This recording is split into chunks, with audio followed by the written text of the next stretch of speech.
ఎలాంటి వసతులు ఉన్నాయి, ప్రభుత్వ పాఠశాలలో చదువుకుని మరి ఈరోజు ఏ స్థాయికి ఎదిగినామని మరి ఎన్నో విషయాలు చెప్పడం జరిగింది. మరి నిన్నటికి మననే సీఎం రేవంత్ రెడ్డి గారు కూడా చెప్పారు, 90% మంది ఐఏఎస్లు, ఐపీఎస్లు, రాజకీయ నాయకులు అందరూ కూడా ప్రభుత్వ పాఠశాలల్లోనే మరి చదివిరు అని చెప్పడం జరిగింది. ఎన్ని చెప్పినా కూడా మరి ప్రజలు ఇంకా ప్రభుత్వ పాఠశాలలో అనుకున్నంతగా ఒక నమ్మకం అయితే కలగట్లేదు. ఆ నమ్మకం కలిగించాలనే ఉద్దేశంతో ఏదైతే మన మహనీయులు బుద్ధుడు, పూలే, అంబేద్కర్, భాగ్యరెడ్డి వర్మ మొదలైనటువంటి మహనీయులు ఉన్నారో వారు చూపించినటువంటి బాటలో వారి స్ఫూర్తితో మార్పు అనేది మనతోటే స్టార్ట్ కావాలనే ఉద్దేశంతో మరి నా యొక్క ఇద్దరు పిల్లల్ని గౌతమ్, రాహుల్ని మరి బాలుర ప్రాథమిక పాఠశాల ఉప్పునుంతలో గత 3 సంవత్సరాల క్రితం జాయిన్ చేయడం జరిగింది సార్. సో అక్కడ వెళ్ళినప్పుడు 20 మంది విద్యార్థులే ఉన్నారు. మేము అక్కడికి వెళ్ళి మరి మా పిల్లల్ని అక్కడ జాయిన్ చేయించి అక్కడ గురుకులాలకు, నవోదయకు కోచింగ్ ఇస్తూ ప్రాథమిక స్థాయి నుంచే స్పోకెన్ ఇంగ్లీషు, డిజిటల్ తరగతులు, అబాకస్ ద్వారా మ్యాథ్స్ మేము చేయని ప్రయత్నం అంటూ లేదు సార్. మరి అక్కడ కూడా మీరు ఒకసారి సందర్శించాలని ఈ సందర్భంగా మీరు రిక్వెస్ట్ చేయడం జరుగుతుంది సార్. సో అట్లా ఇప్పుడు 20 మంది ఉన్నటువంటి మరి దాదాపు మూతపడే స్థాయికి వచ్చినటువంటి పరిస్థితి నుంచి ఈరోజు 80 మంది విద్యార్థులు అయ్యారు సార్ ఆ పాఠశాలలో.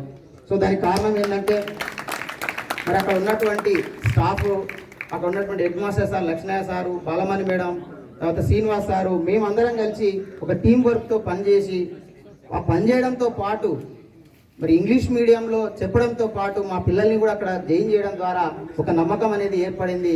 ఆ నమ్మకం ఏర్పడడం తోటే మరి అక్కడ సంఖ్యను పెంచడం జరిగింది.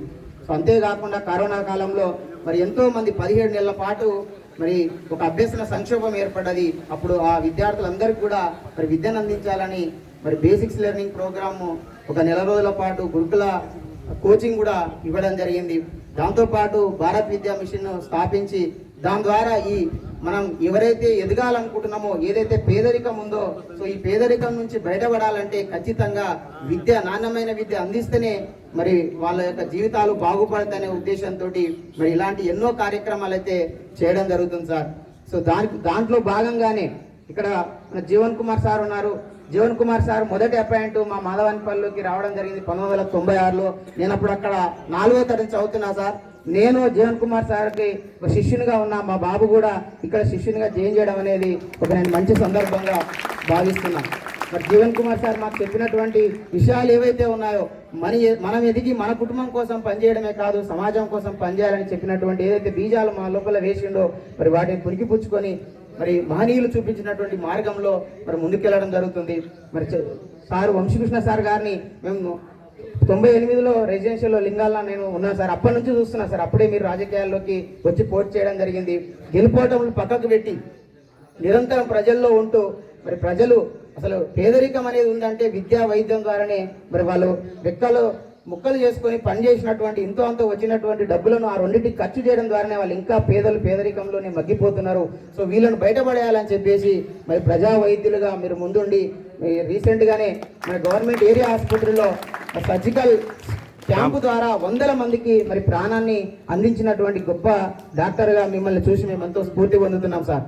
సార్ ఈ హాస్పిటల్స్తో నాణ్యమైన వైద్యం అందించడంతో పాటు ఈ మన నియోజకవర్గంలో ఉన్నటువంటి ప్రతి పాఠశాలను కూడా మీరు గొప్పగా తీర్చిదిద్దాలని, మీరు ఆ గ్రామంలోకి వెళ్ళినప్పుడు ఖచ్చితంగా మీ షెడ్యూల్లో ఆ పాఠశాలను సందర్శించాలని, అక్కడ ఉన్నటువంటి వసతులు మెరుగుపరిచి మరి మన ప్రాంతంలో ఉన్నటువంటి వాళ్ళందరినీ కూడా మీ స్థాయిలో, మీకంటే గొప్ప స్థాయిలో ఎదిగే విధంగా మీరు తీర్చిదిద్దారని మరి తెలియజేసుకుంటూ, ఈ ప్రభుత్వ పాఠశాలలు బలోపేతం అయితేనే ఈ సమాజంలో ఉన్నటువంటి అంతరాలు, అసమానతలు, ఈ అన్యాయాలు ఇవన్నీ రూపపడతాయి. కాబట్టి మనందరం కూడా చేయి కలిపి మరి ఈ ప్రభుత్వ పాఠశాలలో నాణ్యమైన విద్య అందించడానికి ఎవరికి ఏది తోస్తే అది మరి సహకారం చేసుకుంటూ ఈ పాఠశాలను బలోపేతం చేయాలని మరి ఇంత అవకాశాన్ని నాకు ఇచ్చినందుకు మరి